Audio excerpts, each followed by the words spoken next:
It's the Locked On Flyers podcast for Thursday, March 14th, your daily dose of Flyers news, analysis, and high quality content that wants to talk a little bit more about the power play since Rocky Thompson did so himself.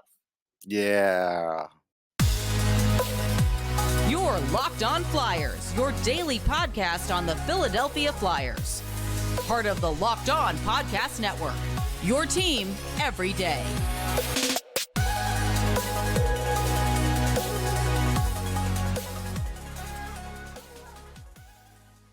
Hey there, and thanks for making Locked On Flyers your first listen every day. I am Rachel Donner. You can find me on Twitter at rmiriam. I'm here as always with Russ Cohen, who's on all your favorite social media apps at Sportsology. We are at Locked On Flyers on Instagram, Threads, Blue Sky, and Twitter as well. You can find us over on YouTube. We're on the SiriusXM app or anywhere you listen to podcasts. Subscribe to get our latest episode as soon as it drops here on the Locked On Podcast Network, your team every day. It is Thursday. We're going to get to our draft eligible prospect profile of John Mustard later in the show. We're going to talk about Leafs, but on yesterday's show, I was pretty effusive, very positive about the game given the result. We did talk a little bit about the power play situation, but I want to expand on that a little bit more today since allowing myself to dig into some of the things to work on from that game today. And Rocky Thompson was on the bench, obviously leading the bench because of John Tortorella's absence. And he was in front of the media after the game. And, we had thought in the previous game that they had put Brad Shaw out there because they didn't want Rocky Thompson to have to defend the power play. Right. Which fair, totally fair. But he was like really actually, honest about how bad the power play is. I don't know that he took accountability 100%, but at least he was honest about it.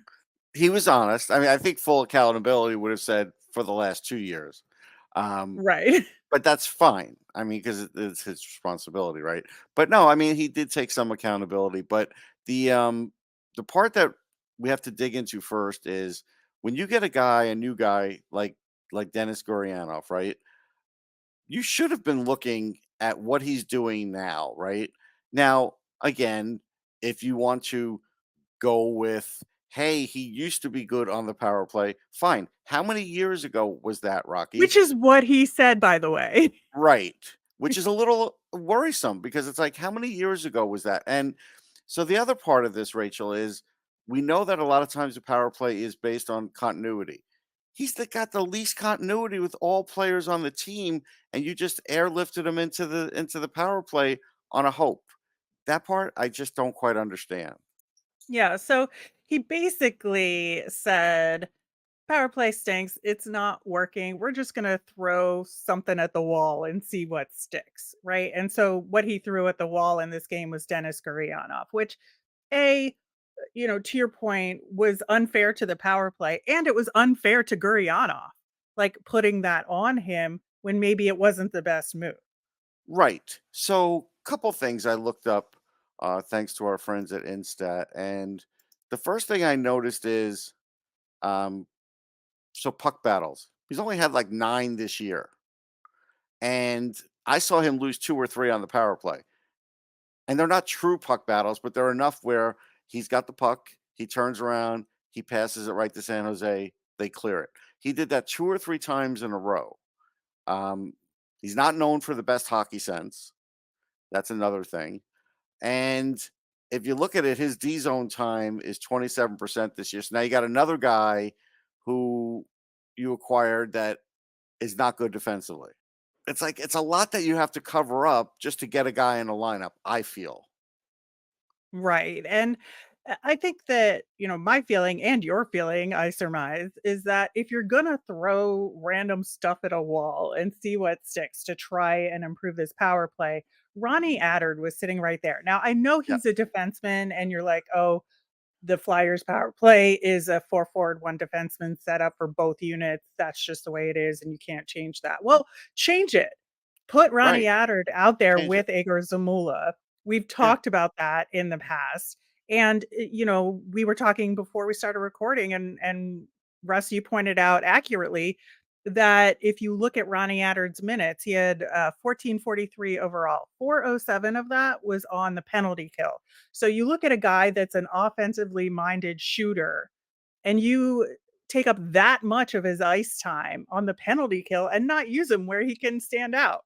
Right. I know. It's just and again, this isn't on John, this is on the other coaches. And it doesn't make sense. So it's really on Rocky Thompson. And I have a problem with that. And my feeling is you have 17 games left. Adder should play in all 17. Work out the rest. If you want to play Stahl, play Stahl. If you don't want to play Johnson, play Johnson. If Drysdale comes back, then both of them sit. Like they know what their role is in this point in their career, but Adder could still be a really important piece for you. Now, if you have just decided that he's a depth guy or a third pairing guy, then I think you're making a mistake and you haven't seen enough of him. Now, I'm sure. Well, you could decide that he's a depth guy at 5-on-5 and still put him out there on the power Correct. play. Oh yeah, absolutely. That's a great point. But I also think fairly or unfairly, John Tortorella has taken these 2 games to kind of evaluate the guys, and then that may be the evaluation he does going down the stretch. And again, I just don't think it's enough or fair enough or anything else. So it is what it is. This is what they're working with, and I think it could be done better. Right. Now, we talked yesterday about in the Sharks game that they had, better movement overall Hmm. in the power play. So, we did see that. And, despite Gurnianov's errors out there, that second unit had, some really good moments overall. And that there is something to build on there. And I just worry that the tinkering that Rocky Thompson is going to choose to do isn't going to build on that, that it's going to maybe take a step backward from what they were able to accomplish, and, basically just missing the finish here, and, getting Yeah. unlucky with some bounces and some, you know, redirections and stuff, and take a step backward. So I just really hope that this is what he can look at and say, okay, there was some good here. Let's maybe change 1 or 2 bodies out. Right. Right. That would be kind of nice.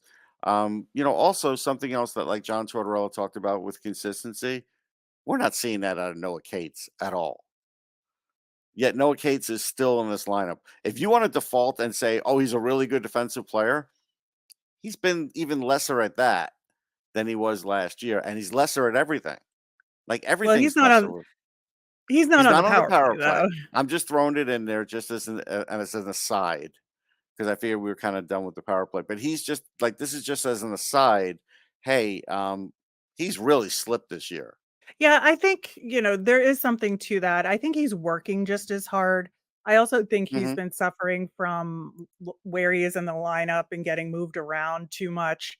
I think he's a guy that needs some consistency with that, to build up uh, what he's doing over time. But and there's been a ton more focus on Owen Tippett and, some other guys that maybe, his development has fallen by the wayside a little bit. But yeah, I think that there is, a little bit going on with the details of the coaching here, And there's to something be that was sure. deplorable too. Here's my deplorable one. Plenty of power play time for Bobby Brink. Literally like 7 minutes of actual ice time, 5-on-5. When he can actually create 5-on-5, and this team, they were getting shots off, but they weren't like overly creative. And you look at what they give Hathaway as ice time as an example, and how's Brink supposed Mhm. to do anything? Yeah. Well, I do think, obviously they're giving Brink the power play time. He was on that second unit, which is Yeah, good. But yeah, I do think they could be doing a better job in terms of giving him the right 5-on-5 time. yeah, yeah. I mean, that's part of the coaching thing. You're at home. You can match it up however you want. It's gonna be a tough assignment going from playing a Sharks team, which is at the bottom end of the spectrum, to a Leafs team at the top end of the spectrum, and we'll talk about them coming up next.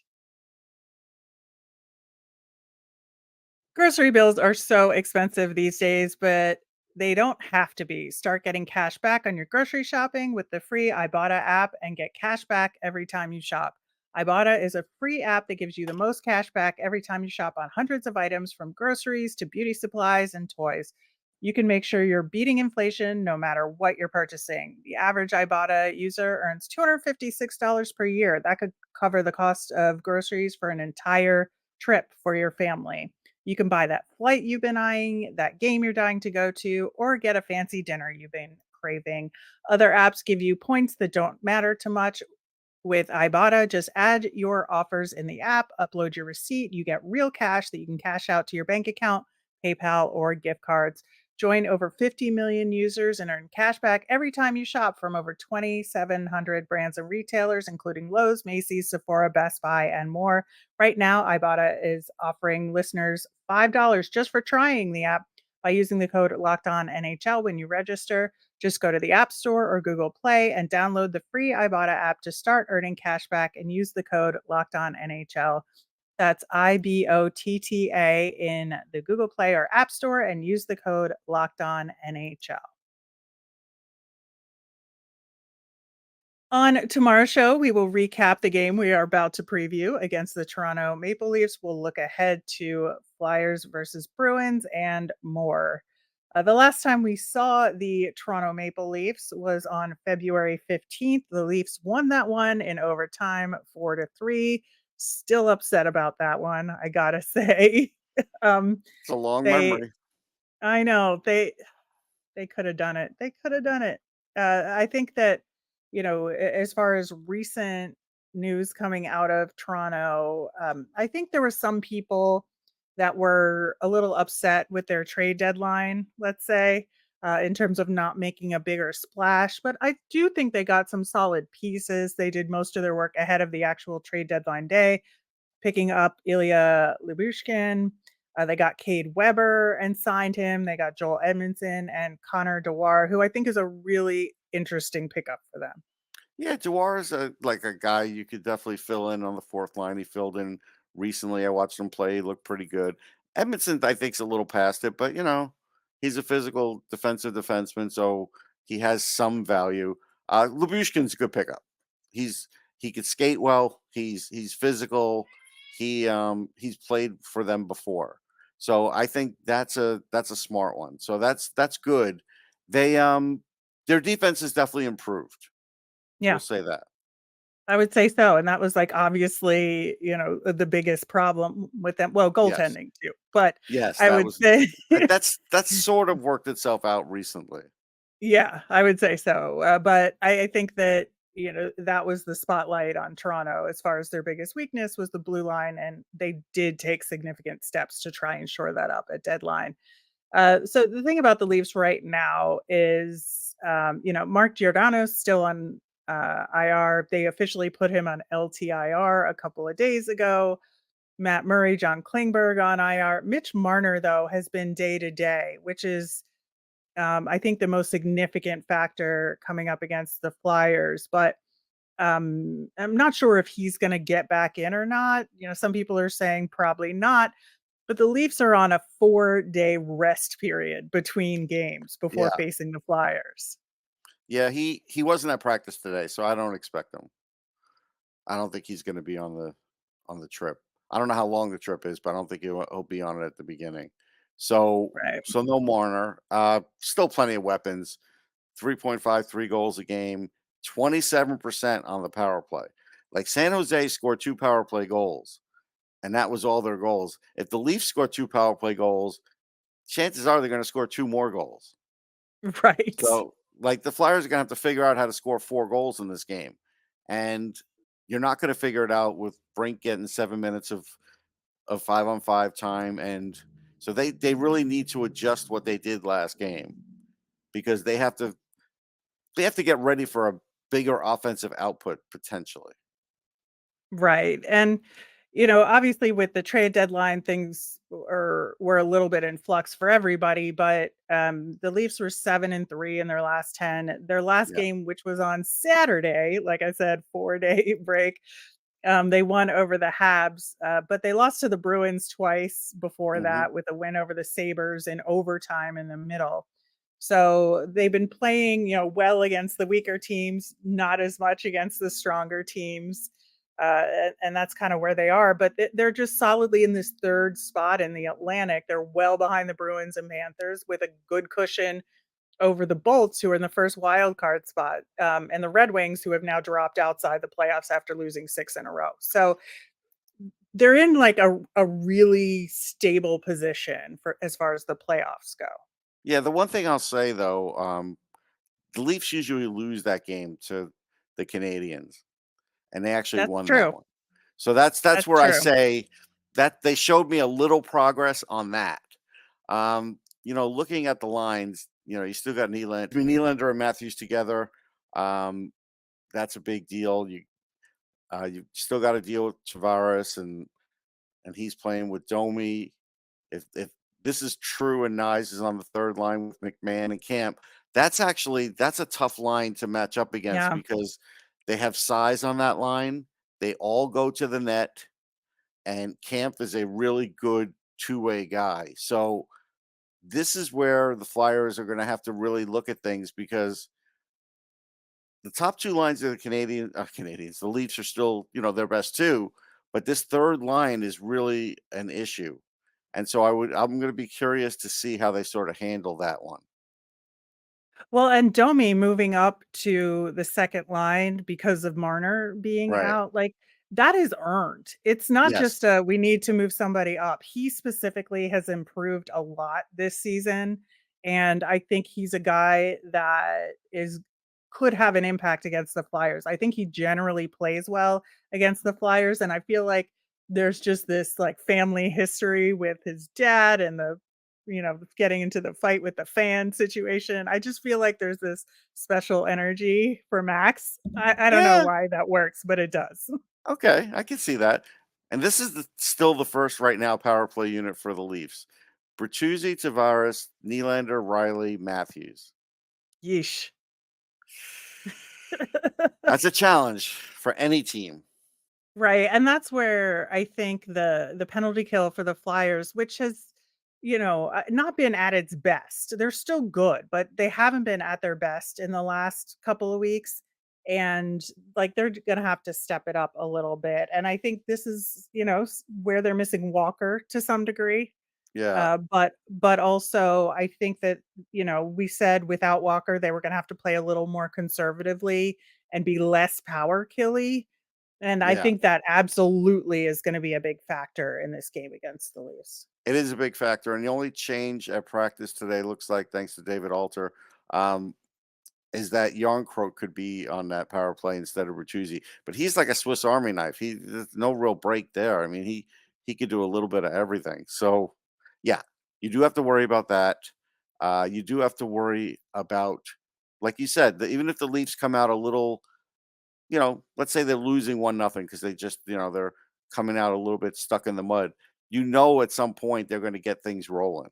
And so that's where that game that we saw against San Jose has to get corrected a bit to play against these guys because it's a whole different thing. Like imagine, if San Jose potted a few more, like the Leafs, I mean the Flyers would have had real trouble. Well, now you could say that the Leafs probably will pot those goals. So now, how are you going to defend that? Right, and I think, again, it was really good that Sam Ersson was in that game against the Sharks because I feel like Yes. he'll be in a much better position Oh to yeah. make those additional saves against the Leafs, right?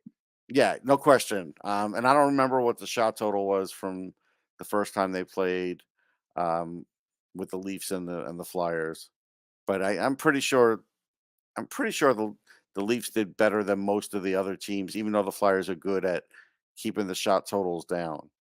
And I'm not a big shot total guy, but the problem is they're a quality shot team.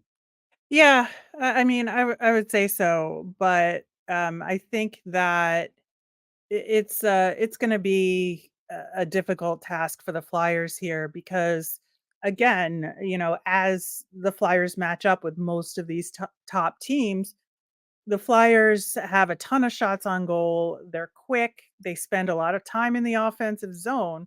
But you look at the goals and shooting percentage, the other team far outshines the Yeah. Flyers. And Yeah. sometimes they're winning these games and sometimes they are not. And the Flyers just need to win this time.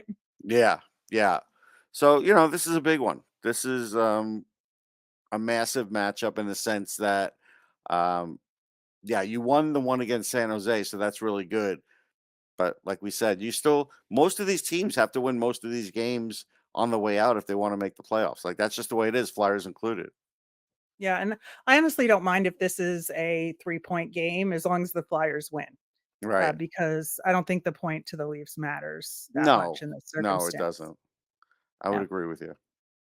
All right, so we will recap this game on tomorrow's show. In the meantime, it is Thursday, and we do our draft eligible prospect profiles on these days. We're going to talk about John Mustard, a guy with a great name and some interesting stats to look at. Did you know that even if you have a 401k for retirement, you could still have an IRA? Robinhood has the only IRA that gives you a 3% boost on every dollar you contribute when you subscribe to Robinhood Gold. But get this, now through April 30th, Robinhood is even boosting every single dollar you transfer in from another retirement account with a 3% match. That's right, no cap on the 3% match. Robinhood Gold gets you the most for your retirement thanks to their IRA with a 3% match. The offer is good through April 30th. Get started at robinhood.com/boost. Subscription fees apply. And now for some legal info. Claim as of Q1 2024, validated by Radius Global Market Research. So, John Mustard, I laughed at the name when you first brought it up, He's not Russ. related to Colonel Mustard. That's all I'm going to say. But then I got serious because looking into him, a very interesting draft eligible prospect. He's 17 years old. He's not turning 18 till August. So he's definitely on the younger side Yeah. of this draft class. He's originally from the Toronto area, but he moved to North Jersey when he was 8 years old. So he played his later youth hockey in North Jersey. So, a really good story. Good to see that. And now he is on the Waterloo Black Hawks in the USHL, who are in third place in the West. They've had some mixed results recently, but Mustard is the top rookie scorer in the USHL, 46 points in 48 games. Yeah, I think he has like 27 goals, and I always say it's hard to score 30. He might have the best release in the draft, like the fastest release. That's the first thing you notice when you see him shooting the puck. You're like, wow, that puck is like lightning off his stick, and that's a big deal because he plays in power play. He finds open space on the ice with his edge work. His skating is good. He I think it was the All American Prospects game. He won with a rush to the net that was pretty impressive, showing off his speed. That's the thing. He can get to the net too. Decent size, smart kid. Like actually, I think there's a good hockey IQ there. So you look at all that and you say, boy, this is a pretty tantalizing guy. But where's he going to go in this draft? That's the real Right. question. Yeah, and so it was interesting because he seems to have all these tools, but my guess is because he's on the younger side, it's harder to predict maybe a little Hmm. bit, but you can correct me if I'm wrong. So most people have him ranked as a second round pick. There's a few people that say, okay, he's 31 or 32, so like very, very end of the first round. But this is a guy who seems like he'll be a longer project simply because of his age. Yeah. So, like again, would the Flyers have a shot at him at 37? Yes, they would. And they would have to make a decision. He's not a center. Are they going to go off the center market because this guy could actually score?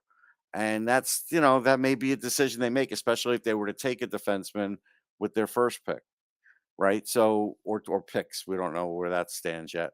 So that's the thing. So I look at it and I say, this is a good guy for Flyers fans to watch out for because this guy's a legitimate scorer. He's got age on his side. all the things match up. He's 6 foot. He's 185 or something like that. He definitely, there's a lot of tread there. He looks like he could be uh, a second line guy in the NHL, definitely a third, but maybe a second.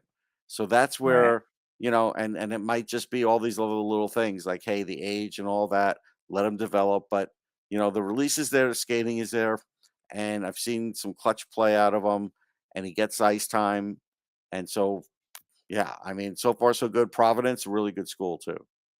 Right. So he's committed to Providence, not for next fall, but the year after, because again, his age, he wouldn't go to college until that Right. year. But I think, the one question I had looking at his stats was 69 penalty minutes Hmm. so far this season. He seems to have like an edge to his game. Yeah, And he's got to is tone that, it down a little. yeah, I was like, that's something he absolutely needs to work on is to use those skills, but like not go over that line.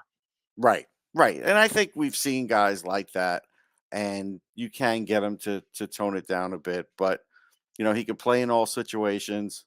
He I just think, as a second rounder, this is what you're looking for. Now, is it possible one of the winning teams, 31, 32, go for him? Yeah, it is possible, especially if they don't pick again in the second round at all.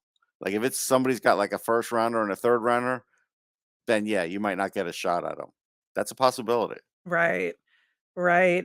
Yeah, I think that again, he's definitely a longer project, like we talked about. But given everything, I think that he's a really good option. Simply to your point, because he's a scorer and because he has that higher ceiling of being a second liner. Yeah, Whereas I think a lot of the guys that get picked up in that second round maybe max out at a third liner. right, right. On average, definitely. So, and that's who make it at all. So, yeah, you look at him and you say, this is good. He developed in Jersey, which is great. I'm not sure. I can't remember which teams he played for, but the Titans are out there. There's some real good It's programs the out. Avalanche. Oh, the Avalanche, the other one, yeah. So they're always good too. So he got some good early play. He's in the USHL, which is a tremendous league. Go play a second year there, that's fine. And yeah, I mean, I think this guy will continue to get better. Next year, you might be looking at a 35 goal season. And then, like I said, it's hard. It's hard in the USHL to get that many because the defense is good and the goaltending's good. Right. Yeah, 'cause, some of the top goaltenders get their start there. So, Yes. I think it's a really good assessment of him and, definitely somebody that's gonna be a little higher on my list as far as those second round options and, Yeah, because that's what you you have to know look at. When you're in the second round, you have to look at, okay, does he have any great skill? He does. He's got a great release on a shot. He's got upside. So when you look at the upside and that release, that's two good things right away. Yeah, it's interesting because last year I spent a lot of time on the Tankathon website, and I Yeah, literally have not at all this season. Um, but the, uh, the the more interesting thing is that, some of the top teams don't have that first round pick at the tail end of the draft, and if the Florida Panthers win it all, that's the Flyers pick at 32. right. Right. So So he could be a that's guy that you do take at 32 because you decide that he yeah, won't be there at 37. Right. correct, correct. Yeah. So, And I'd be willing to that's what do that. yeah, for sure, for sure. We'll see how the rest of his season goes, but definitely a cool kid to keep an eye on. That'll do it for today's show. Thanks so much for listening. We'll be back tomorrow with a Flyers versus Leafs recap and a Flyers versus Bruins preview. As a reminder, we always want to hear from you. If you've got a draft eligible prospect you want us to talk about, let us know. You can send it in via Twitter at Locked On Flyers. You can email us at lockedonflyers@gmail or comment over on our YouTube channel. I'm Rachel. I'm on Twitter at rmiriam. That's RMIRIAM. I'm Russ. I'm at Sportsology, SPORTSOLOGY. Have a great day.